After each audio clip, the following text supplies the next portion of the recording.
Hello दोस्तों, नमस्कार। स्वागत है आपका हमारे YouTube channel study with Uttarakhandi पर। दोस्तों, आज की वीडियो में हम लूसेंट जीएस से कुछ इम्पोर्टेंट एमसीक्यू डिस्कस करने वाले हैं जो आपके आने वाले एग्जाम के लिए बहुत ज़्यादा इम्पोर्टेंट होने वाले हैं। तो दोस्तों, वीडियो में अंत तक बने रहना और वीडियो को लाइक और चैनल को सब्सक्राइब जरूर करना। तो चलो दोस्तों, बिना किसी देरी किए वीडियो की शुरुआत करते हैं। हमारा आज का पहला क्वेश्चन है, भारतीय संविधान में नीति निर्देशक तत्व किस देश से लिए गए हैं? तो दोस्तों, जो भारतीय संविधान में नीति निर्देशक तत्व लिए गए हैं वो आयरलैंड के संविधान से लिए गए हैं। इस क्वेश्चन का राइट आंसर हो जाएगा हमारा ऑप्शन डी। दोस्तों, अगर हम नीति निर्देशक तत्वों की बात करें दोस्तों, तो क्वेश्चन बन सकता है कि जो नीति निर्देशक तत्व लिए गए हैं भारतीय संविधान में, वो भारतीय संविधान के किस भाग में इनका वर्णन किया गया है। तो दोस्तों, जो नीति निर्देशक तत्व हैं उनका वर्णन भाग 4 में किया गया है। ये भी आपको बिल्कुल याद रखना है। और दोस्तों, अगर अनुच्छेद पूछा जाए तो अनुच्छेद 36 से लेकर 51 तक नीति निर्देशक तत्वों का क्या किया गया है, वर्णन किया गया है। ये सारे फैक्ट दोस्तों आपको याद रखने हैं। भारतीय संविधान में नीति निर्देशक तत्व किस देश से लिए गए हैं? तो आप कहेंगे आयरलैंड से। किस भाग में इनका वर्णन है? तो भाग पूछे तो भाग 4, और अनुच्छेद पूछे तो अनुच्छेद 36 से लेकर 51 तक नीति निर्देशक तत्वों का वर्णन किया गया है।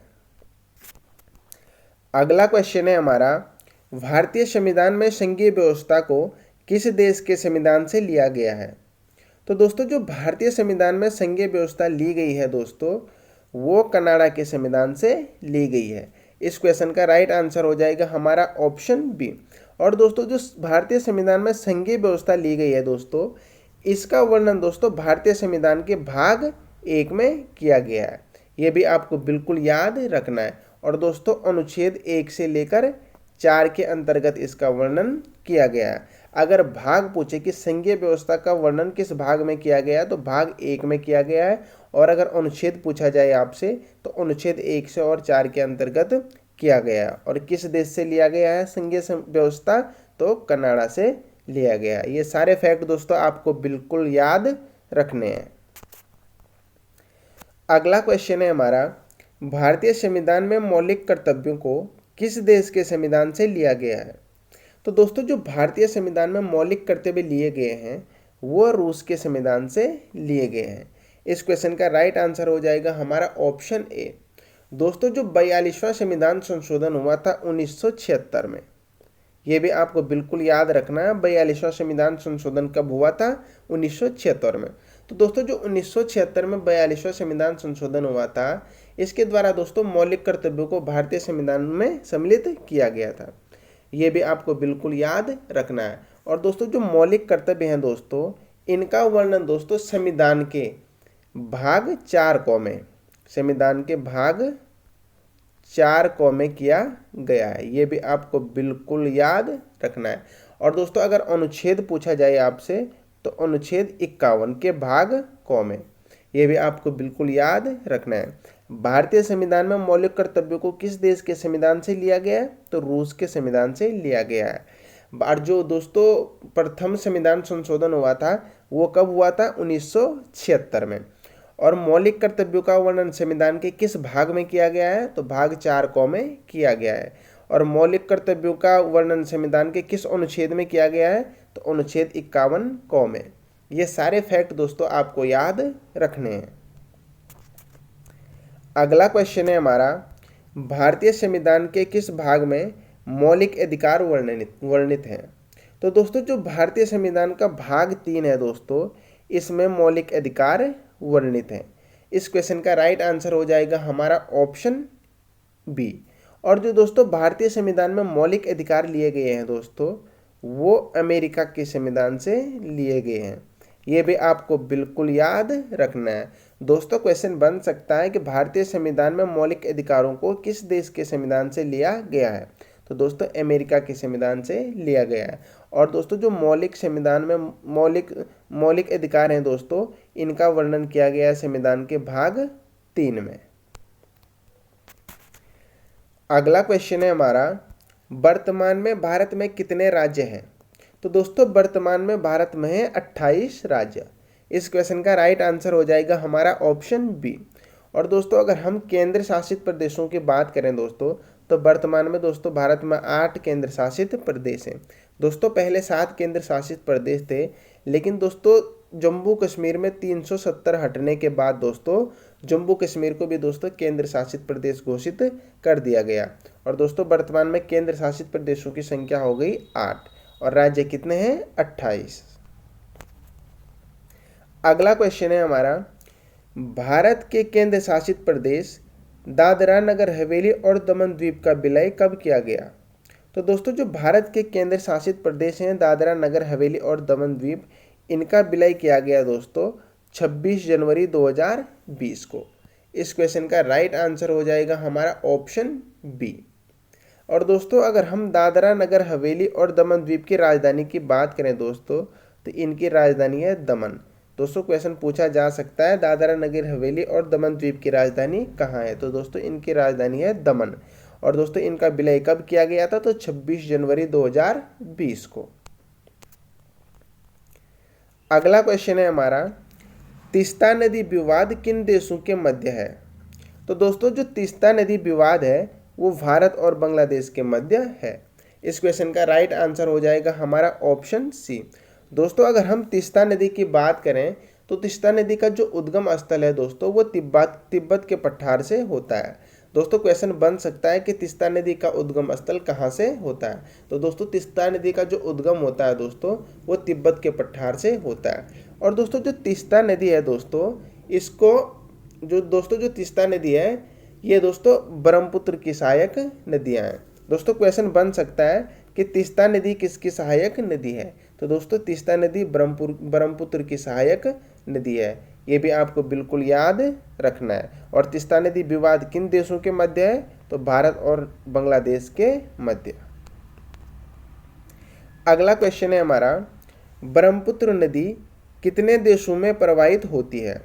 तो दोस्तों जो ब्रह्मपुत्र नदी है दोस्तों वो 3 देशों में प्रवाहित होती है। इस क्वेश्चन का राइट आंसर हो जाएगा हमारा ऑप्शन बी। दोस्तों ब्रह्मपुत्र नदी की बात करें दोस्तों हम, तो ब्रह्मपुत्र नदी तिब्बत, भारत और बांग्लादेश से प्रवाहित होकर गुजरती है। तो ये तीनों देशों के नाम भी दोस्तों आपको बिल्कुल याद रखना है।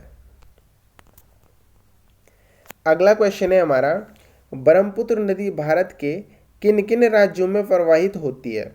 तो दोस्तों ब्रह्मपुत्र नदी दोस्तों भारत के 2 राज्यों में प्रवाहित होती है, अरुणाचल प्रदेश और असम। इस क्वेश्चन का राइट आंसर हो जाएगा हमारा ऑप्शन बी। दोस्तों जो ब्रह्मपुत्र नदी है दोस्तों इसको अरुणाचल प्रदेश में दोस्तों दिहांग कहा जाता है, ये भी आपको बिल्कुल याद रखना है। दोस्तों क्वेश्चन बन सकता है कि ब्रह्मपुत्र नदी को अरुणाचल प्रदेश में क्या कहा जाता है? तो दोस्तों ब्रह्मपुत्र नदी को अरुणाचल प्रदेश में कहा जाता है दिहांग। और दोस्तों जो ब्रह्मपुत्र नदी है इसको असम में कहा जाता है दोस्तों दिलाऊ, ये भी आपको बिल्कुल याद रखना है। ब्रह्मपुत्र नदी को दोस्तों अरुणाचल प्रदेश में दिहांग कहा जाता है और असम में कहा जाता है दिलाऊ। और ब्रह्मपुत्र नदी भारत के किन राज्यों से प्रवाहित होकर गुजरती है? तो अरुणाचल प्रदेश और असम। ये सारे फैक्ट दोस्तों आपको याद रखने हैं। अगला क्वेश्चन है हमारा, गंगा नदी भारत के कितने राज्यों में प्रवाहित होती है? तो दोस्तों जो गंगा नदी है दोस्तों वो भारत के 5 राज्यों में प्रवाहित होती है।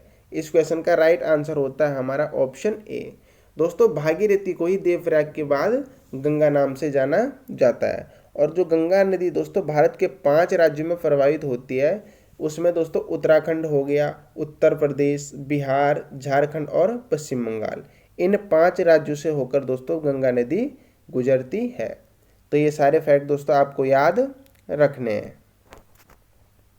अगला क्वेश्चन है हमारा, फ्रांस की क्रांति निम्न में से किसके शासनकाल में हुई थी? तो दोस्तों जो फ्रांस की क्रांति हुई तो दोस्तों वो लुई 16वें के शासनकाल में हुई थी। इस क्वेश्चन का राइट आंसर हो जाएगा हमारा ऑप्शन बी। और दोस्तों फ्रांस की क्रांति हुई थी दोस्तों 1789 में, ये भी आपको बिल्कुल याद रखना है। दोस्तों क्वेश्चन बन सकता है कि फ्रांस की क्रांति कब हुई थी? तो आप कहेंगे 1789 में। और किसके शासनकाल में हुई थी? तो लुई 16वें के शासनकाल में हुई थी। दोस्तों जो लुई 16वां था दोस्तों वो फ्रांस का दोस्तों निरंकुश शासक था। और दोस्तों क्वेश्चन बन सकता है कि लुई 16वें को फांसी कब दी गई थी। तो दोस्तों लुई 16वें को फांसी दी गई थी दोस्तों 1793 में। ये भी दोस्तों आपको बिल्कुल याद रखना है। अगला क्वेश्चन है हमारा, भारतीय सांख्यिकी संस्थान का मुख्यालय कहाँ स्थित है। तो दोस्तों जो भारतीय सांख्यिकी संस्थान का मुख्यालय है दोस्तों वो कोलकाता में स्थित है। इस क्वेश्चन का राइट आंसर हो जाएगा हमारा ऑप्शन डी। अगला क्वेश्चन है हमारा, फ्रांस गणराज्य कब बना। तो दोस्तों फ्रांस को गणराज्य बनाया गया दोस्तों 1792 में। इस क्वेश्चन का राइट आंसर हो जाएगा हमारा ऑप्शन डी। और दोस्तों पूछा जा सकता है कि फ्रांस का जो संविधान है दोस्तों वो कब बनाया गया था। तो दोस्तों जो फ्रांस का संविधान बना था दोस्तों वो 1791 में बना था।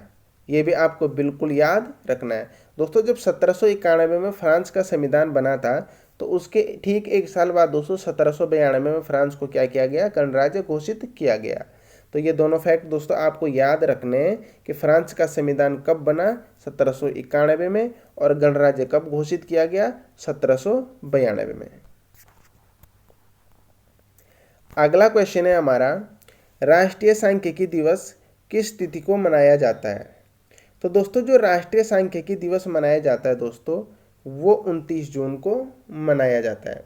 इस क्वेश्चन का राइट आंसर हो जाएगा हमारा ऑप्शन बी।